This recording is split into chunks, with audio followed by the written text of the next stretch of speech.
नमस्ते दोस्तों, मैं आपका दोस्त संदीप। आपका स्वागत है स्टूडेंट ऑफ लाइफ में, जहाँ हम सीखते हैं ज़िंदगी के बारे में या फिर ज़िंदगी के जो इर्द गिर्द घूमती है मनोविज्ञान, उसके बारे में सीखते हैं। आज की छोटी सी कहानी है। एक बिस्कुट की कंपनी है। बड़े लोग कुकीज़ बोलते हैं, कुछ मिडिल क्लास लोग बिस्किट बोलते हैं और हमारे से लोअर मिडिल क्लास लोग बिस्कुट बोलते हैं। इसकी कहानी है।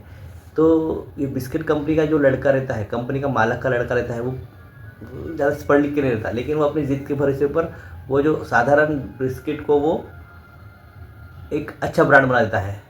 उसके बाद में 10-20 साल के बाद वो ब्रांड नेशनलाइज हो जाता है और बहुत ग्रिप बनता है। लेकिन बाद में जैसे ही वो प्रोफेशनल और सिस्टम के बेस करता है, उसको प्रोफेशनलाइज करता है अपने पूरे कंपनी को, तो वो ऑब्जर्व करता है कि lack of decision making, lack of responsibility और कागजी कागज की कार्रवाई ज़्यादा होने से वजह से उसका सेल्स घटने लगता है और उसका मार्केट में जो नाम है वो कम होने लगता है।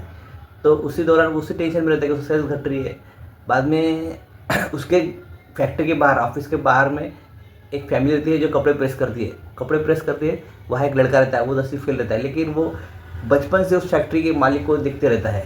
वहाँ के गाड़ियों को देखता है, नौकर को देखता है, चौकीदार को देखता है।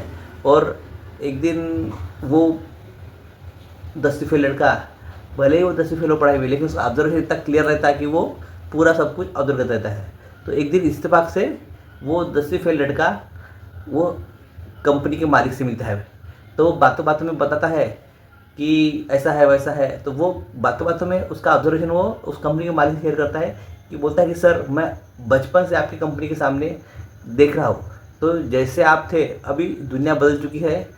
आपका जो ब्रांड है वो काफ़ी महंगा है, लेकिन आप जो क्वालिटी दे रहे हैं वो क्वालिटी ठीक नहीं है। मैं देखता हूँ कि वहाँ मैनेजर लोग रिस्पॉन्सिबिलिटी लेते नहीं है या फिर अकाउंटेबल नहीं है किसी काम को। आपकी जो मशीनें हैं वो पुरानी हो गई है।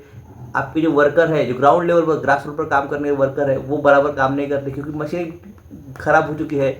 मशीन भरे हमेशा बिगाड़ रहता है, रिपेयरमेंट करते उससे उसका जो प्रोडक्शन है वो हमेशा रुकता है। नया फ्लेवर आपने ऐड नहीं किया, ऐसे वैसे बताते रहता है वो।